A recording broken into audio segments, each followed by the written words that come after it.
तो last episode के and पे हमने देखा था कि सांगचू ग्रुप के लोग जो होते हैं यहाँ पर हमारे जो नामगोंग क्लैन के लोग होते हैं उन लोगों से रिक्वेस्ट करते हैं कि उन्हें यहाँ पर रेड विंड स्ट्रॉन्ग होल्ड और 5 पीक स्ट्रॉन्ग होल्ड से गुजरना है, जिसके लिए उन्हें यहाँ पर उनकी मदद की जरूरत है। तो ब्रदर च्योन उनसे कहता है कि परेशान होने की जरूरत नहीं, मैं पर्सनली यहाँ पर इस एस्कॉर्ट टीम का हिस्सा बनूंगा, मैं वहाँ पर तुम्हारे साथ जाऊंगा और 5 पीक स्ट्रॉन्ग होल्ड के लोगों के साथ मुझे पर्सनली बदला भी लेना है, उन लोगों के साथ हमारा पर्सनल बिजनेस भी है। तो ये बात सुनने के बाद वो लोग कहते हैं क्या वाकई में उनके साथ आपका कोई पर्सनल बिजनेस है? आयर आपको ऐसा आपका उनके साथ क्या झगड़ा हो सकता है, क्योंकि नामगोंग फैमिली तो वहां से काफी ज्यादा दूर है। तो ब्रदर च्योन उनसे कहता है कि वारिंग मैनर की वजह से मुझे उनसे बदला लेना है, क्योंकि शुरुआत में हमारे वारिंग मैनर के साथ ताल्लुकात काफी ज्यादा अच्छे थे। जब मून स्प्लिटिंग स्वर्ड्समैन जिंदा थे उस वक्त उनका बेटा मूबैक हमारी फैमिली में आकर ट्रेनिंग करने के लिए आया था। उसके फादर ने पर्सनली रिक्वेस्ट की थी, जिसकी वजह से वारिंग मैनर के साथ अगर वो बैंडिट्स ऐसा करेंगे, उनके ऊपर बैन लगाएंगे, तो फिर हमें उनसे बदला लेने के लिए जाना पड़ेगा। इसलिए मैं खुद वहां पर जा रहा हूं ताकि जाकर उनसे बदला ले सको। तो अपनी बहन से पूछता है कि योन क्या तुम आना चाहोगी? तो वो कहते हैं मुझे इस बात से फर्क नहीं पड़ता वारिंग मैनर के साथ क्या हुआ,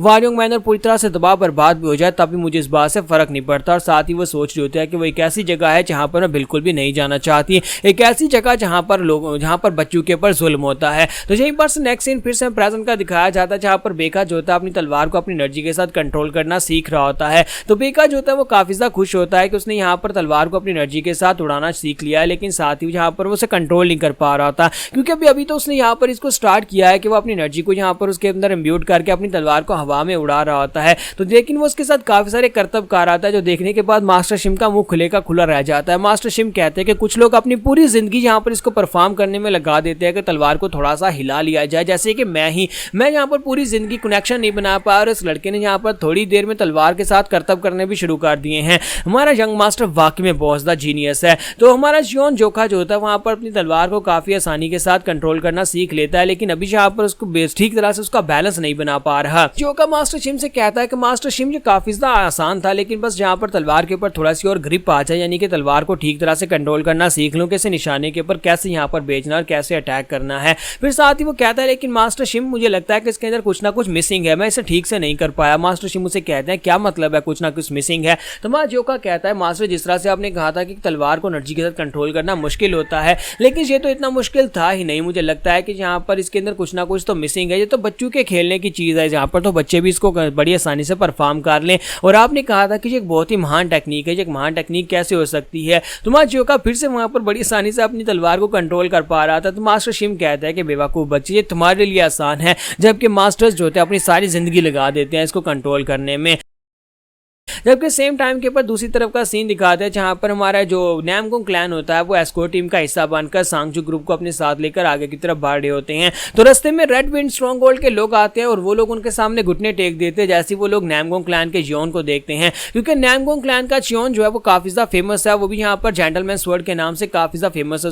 उसके पास उसका टाइटल है, जिसकी वजह से स्ट्रॉन्ग होल्ड के लोग बिना टोल फीस लिए उन्हें वहां से जाने देते हैं। तो सांगचू ग्रुप का लीडर काफी ज्यादा खुश होता है और कहता है कि ये सब कुछ आपकी वजह से पॉसिबल हो पाया कि हमें बिना फीस दिए उनकी टेरिटरी से गुजरने का मौका मिल गया, उन लोगों ने हमें कुछ कहा भी नहीं है। तो दूसरा बंदा उसे कहता है कि हाँ मुझे लगता है कि यहाँ पर बैंडिट्स इतने भी स्ट्रॉन्गर नहीं है, चाहे वो कितने ही स्ट्रॉन्गर क्यों ना हो, लेकिन वो नामगोंग जियोन के जितने स्ट्रॉन्गर तो बिल्कुल भी नहीं हो सकते। नामगोंग जियोन जेंटलमैन स्वॉर्डमैन खुद यहाँ पर हमारे साथ आया है। लगता है कि इस बार 5 पीक स्ट्रॉन्ग होल्ड के लोग भी हमें ऐसे ही जाने देंगे। मैंने सुना है कि 5 पीक स्ट्रॉन्ग होल्ड के लोग जो है वो ज्यादा जेंटल हैं बाकी के स्ट्रॉन्ग होल्ड्स के मुकाबले में। हाँ वो यहाँ पर स्ट्रॉन्गर हैं, लेकिन वो लोग बड़ी तमीज से बात करते हैं। तो वो कहता है तो वहीं पर जाने के बाद ही पता चलेगा कि वो कितनी ज्यादा तमीज के साथ बात करते हैं। हमारा सीनियर ब्रदर जो था वहां पर सोच रहा होता है कि 5P के 10 हीरोज के बारे में कहा जाता है कि 5P के 10 हीरोज ने यहाँ पर वारिंग मैनर के ऊपर वो बैन लगाया है कि वो लोग यहाँ पर कोई भी ऐसा काम नहीं कर सकते, मर्चेंट गिल्ड्स के साथ एस्कॉर्ट टीम का हिस्सा नहीं बन सकते। तो मैं वहां पर जाकर देखना चाहता हूँ उस एक लड़के को जिसके बारे में कहा जाता है कि वो बैंडेड तलवारों के साथ काफी ज्यादा अच्छा है,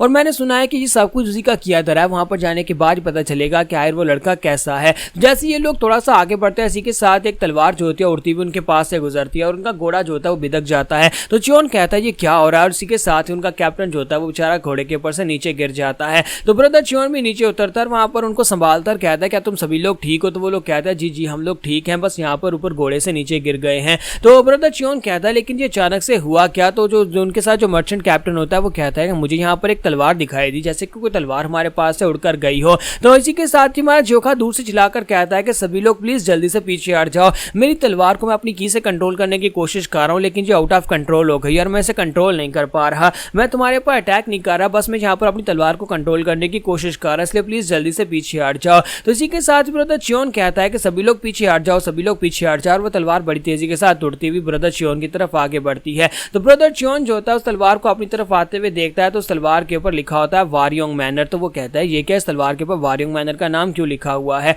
और यहीं पर से वो तलवार को डिफ्लेक्ट करता है तो वो तलवार जो होती है पीछे की तरफ गिरती है, तो उसके अंदर से एनर्जी काफी ज्यादा कम हो जाती है। माँ जोका जंप करते हुए नीचे उतरता है और कहता है कि तलवार तुम कहां पर जा रही हो, मैं तुम्हें कह रहा हूं कि मेरे पास आ जाओ। और इसी के साथ ही माँ जोका जो होता है उस तलवार को कंट्रोल कर लेता है क्योंकि उसके अंदर एनर्जी जो होती है वो कम रह जाती है। जब उस तलवार को कंट्रोल कर लेता है तो बाकी के सभी लोग जो देखकर काफी हैरान हो जाते हैं कि क्या ये लड़का इस तलवार को अपनी एनर्जी के साथ कंट्रोल कर रहा था। तो जोका जो होता है उस तलवार को वापस अपनी म्यान में रख लेता है, उनके सामने वहां पर नीचे उतरता है और उनसे कहता है कि मुझे ये तो नहीं पता कि तुम लोग कौन हो, लेकिन तुम लोगों का बहुत बहुत शुक्रिया। मैं इस तलवार को अपनी एनर्जी के साथ कंट्रोल करने की कोशिश कर रहा था लेकिन तलवार मेरे हाथ से आउट ऑफ कंट्रोल हो गई। जबकि दूसरी तरफ से कैप्टन उसे कहता है क्या तुम लोग 5 पीक्स के 10 हीरोज हो। ब्रदर च्योन आगे बढ़ता है और उसे कहता है कि एनवाई चीफ तुम पीछे रहो, मुझे यहाँ पर इनसे बात करने दो, मैं खुद यहाँ पर इनसे डील करता हूँ। और साथ ही वो सोच रहा था कि मुझे कहा गया था कि एक बैंडेट है जो कि तलवारों के साथ अच्छा है, और ये लड़का जिस तरह से यहाँ पर अपनी तलवार को एनर्जी के साथ कंट्रोल करने की कोशिश कर रहा था, मुझे लगता है कि मुझे फाइनली वो लड़का मिल गया है, यही लड़का है जो तलवारों के साथ ज्यादा अच्छा है। तो इसी के साथ ही वो आगे बढ़ता है और उसे रिस्पेक्ट देता है और कहता है कि मैं अपने आप को इंट्रोड्यूस करवाता हूँ,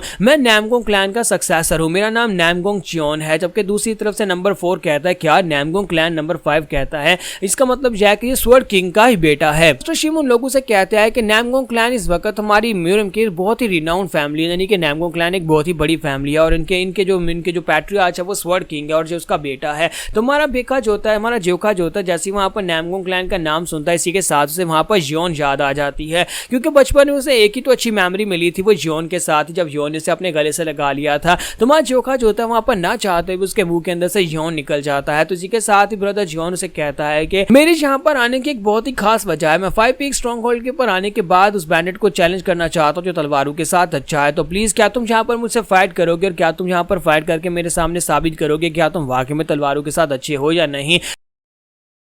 तो माँ जोका जो होता है वो नीचे उतर आता है और कहता है कि वाकई में तुम मुझसे यहाँ पर फाइट करके मुझसे लेसन लेना चाहते हो। तो हमारा च्योन उसे कहता है कि हाँ मैं तुम्ही से फाइट करना चाहता हूँ। जबकि मास्टर शिम कहता है कि नामगोंग क्लैन के लोग तो वाकई में बहुत ज़्यादा बोल्ड हैं, लेकिन अगर यहाँ पर देखा जाए नामगोंग क्लैन और वारयोंग मैनर के बीच में कनेक्शन है, क्योंकि ये दोनों के आपस में रिलेशनशिप है, इसी वजह से लगता है कि ये लोग हमसे बदला लेने के लिए आए हैं। दूसरी तरफ से वो लोग जो होते हैं वो सोच रहे होते हैं कि क्या वाकई में यहाँ पर तुम फाइट करना चाहते हो। तो सीनियर ब्रदर से कहता है कि हाँ मैं यहाँ पर इस लड़के के साथ फाइट करना चाहता हूँ, मैं देखना चाहता हूँ इस लड़के के स्किल्स क्या है। और सीनियर ब्रदर जो होता है वो जोका से कहता है कि अब जबकि तुमने हमारे पर पहले अटैक किया था तो ये रीजनेबल है कि मैं तुम्हारे लिए यहाँ पर एक स्पार मैच के लिए रिक्वेस्ट करूं, और जबकि तुम यहाँ पर मुझे जवाब नहीं दे रहे तो फिर मैं तुम्हारी खामोशी को कहाँ ही समझूंगा। और साथ ही वो अपनी तलवार के साथ उसके ऊपर अटैक कर देता है, अपनी तलवार को घुमाकर सामने की तरफ थ्रो करने के लिए आगे बढ़ता है, जंप करते हुए उसके ऊपर एक स्लैश लगा देता है। तो जोका कहता है कि मैं क्या वाकई में यहाँ पर सीनियर ब्रदर के साथ फाइट करने वाला हूँ, लेकिन मुझे यहाँ पर अपने सीनियर ब्रदर के साथ फाइट नहीं करनी। तो यहाँ पर हमारी एपिसोड 106 का एंड होगा। नेक्स्ट एपिसोड में देखेंगे कि जब यहाँ पर सीनियर ब्रदर को इसके बारे में पता चलेगा कि ये वही छोटा लड़का है तो वो क्या रिएक्शन देने वाले हैं।